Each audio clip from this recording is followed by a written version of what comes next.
Greetings, everyone. I'm Eric with Your Essential Practice. For today's Divinely Guided Rune reading, we're getting used to that ebb and flow of things, aren't we? We had a lot going on this last week. The week before that, not so much. The week before that, even a lot. So this week, again, not so much. Next week, we're going to have a little bit more. So again, just take this time to really focus on your divinely guided path. If you'd like any divinely guided rune readings for me personally, if you'd like any of the rune sets or jewelry that you see on the channel, please use the links below. Also, more information in the description box below for any astrological information. Let's jump into your divinely guided rune reading here for this week without further ado. Greetings, Gemini, and welcome to your divinely guided rune reading for the week. Let's jump right on in and get your rune for the energetic path. Here we have Ehwaz. Ehwaz is the horse rune. This is that pilgrimage energy. Yeah, you've had the tower the last couple weekends, or not the tower per se, the tower like the tarot card energy.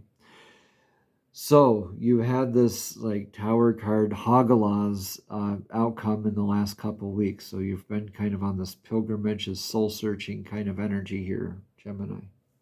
And I remember these because I resonate with being a Sun and Venus Gemini. So Ehwaz here, the horse rune, this man's best friend back in the day.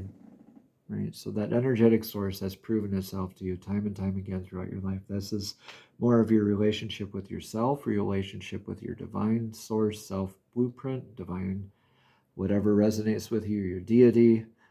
Could be a coworker, a friend, a colleague, a family member. Take what resonates, Gemini, and leave what doesn't. Let's get one for your energetic now. Is in Tiwaz, showing up for yourself, staying dedicated.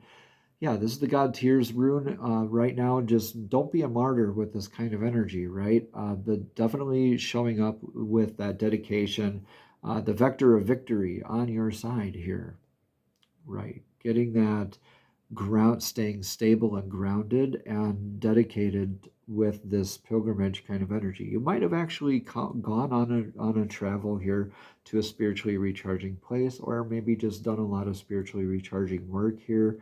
Like an inner sort of pilgrimage here as well recently, Gemini. So now you are showing up for yourself. You're dedicated. You are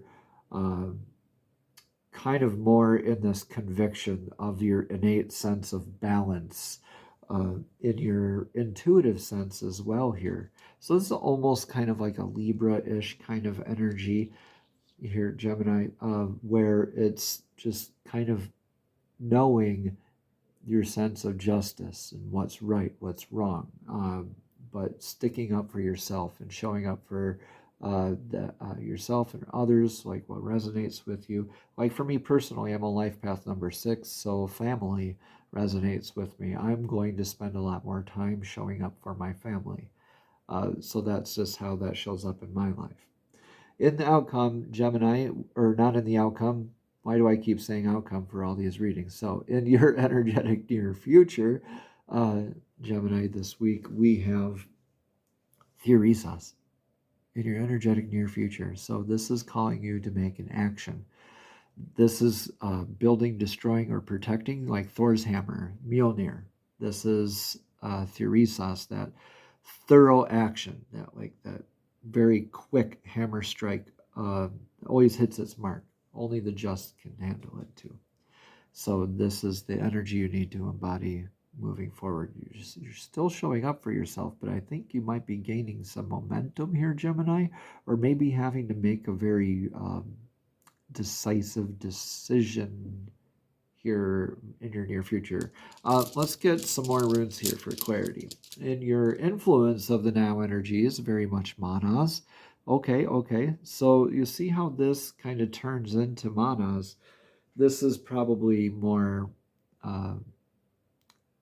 this looks like clan flags really facing one another. So this is probably developing into learning more about one another, where your place is in the world, definition, sense of identity, things like that. Learning about more the energetic patterns, what goes around kind of comes around. This is the rune of mankind. So again, take what resonates here, Gemini, leave what doesn't. But I really think that in this showing up for yourself, you are working on that identity and your stability. But I think here the advice would be not to have your blinders on, still be open to changing labels, right? Because this action here is hanging in your near future. Okay, so that's the influence of the now. Let's get your advice for the now. Your advice for the now: reciprocative energy is the balance. Work on your spiritual gifts. Yeah, dedication, showing up for yourself, spiritual gifts, not really blocking all of this out, but really, I think through this, you are going to find your sovereignty here, Gemini, and your balance of that give and take. This is that rune of Gibo. Gibo means gifts. So this could be you're giving gifts with gratitude. You're called to be into that right now, or you are called to go ahead and adopt this energy, right? Accept this energy. This could be a partnership, a partnering up, something beautiful that's developing, something that's withstood the test of time, something that is a beautiful divine gift that's been developing and solidifying your energetic exchange of the give and take, and how you do balance the give and take throughout your uh, life here, Gemini. Okay, so beautiful energies being added and kind of collected into your repertoire here. You are very much uh, gifted right now. Also, while the sun is in your sign as well. So almost like the Sawilo rune, like the Midas touch, Gemini. You're kind of like those couple hail runes of natural disasters here in your energetic path, so just kind of bounced right off, and you're really sticking to it. You're really, because this energy is kind of proving itself while you are sticking to it. You're showing up and you're dedicated, right? And through that dedication, you've got some enamored energies around you. So that's beautiful to develop.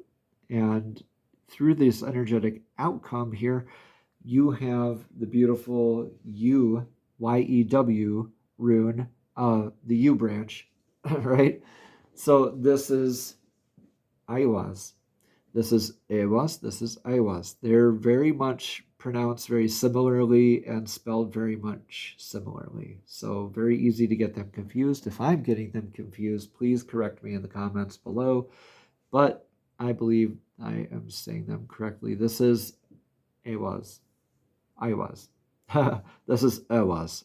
All right, so this is that squirrel that goes between the serpent and the condor on the tree of life on Yggdrasil, that makes that balanced connection, that stable, that flexibility, that durability, that um, connectivity through all of the stability. So through all those storms and stuff, Gemini, that you've weathered in your past, the rune readings, those are kind of just echoing throughout.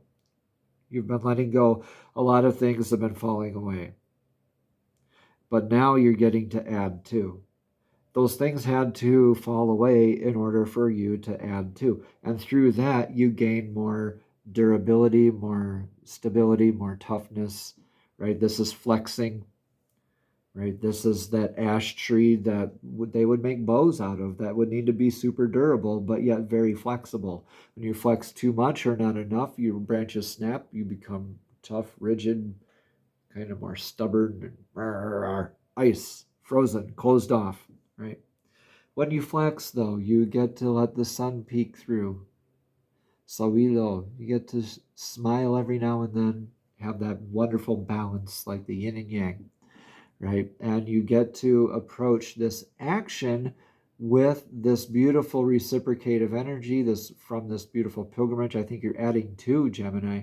You get to, I believe, build here in your energetic near future. I don't think you're kind of out of that defensive stage here now. You've learned a lot of hard lessons, and I think you're getting to build here with this beautiful new energy. Now let's get a card of clarity with the magical messages from the Fairies Oracle deck. These are wonderful messages from divinely guided creatures who also love to assist us in our journeys. So Fairies, please show us clearly what messages of clarity does Gemini need to hear this week. Thank you, thank you, thank you. Assertiveness. Yeah, assertiveness, right? Just don't become a martyr right now, Gemini. Stand up for your beliefs and only say yes if you really want to. Yeah, follow your, yeah. Like if you close your eyes about it and you don't see this kind of a beautiful image, or maybe the color like yellow indicating like, yes, a joyous, beautiful energy. Maybe it's like maybe a darker energy. Um, then you know how to respond, right? Let's look at this card of assertiveness a little bit more and read about it. So, again, it says stand up for your beliefs and only say yes if you really want to, Gemini. You kind of get in a groove with saying yes and saying no. Yeah, and it's kind of hard for you to get out of that groove sometimes. One reason why the fairies are so happy is because they're assertive with each other. This trait is very different from aggression, which denies the rights of others. Assertiveness, in contrast, honors everyone's rights, including your own. Assertive people are easy to get along with because you always know where you stand with them. Your current situation calls for you to be assertive. Speak your truth with love and let go of unhealthy old communication habits. Yeah, like coming from that place of fear or ego, right? Additional meanings for this card are read books or take classes on assertiveness, or don't do anything out of guilt or obligation. Or, I want to add fear to that.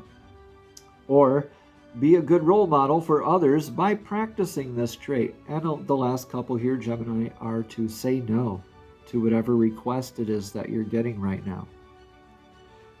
Just firmly say no, or just say now is not the right time for it. It's not the right timing. Yeah. And finally, Gemini, be true to yourself and all of your values as the final meaning. Namaste. Have a blessed and abundant week.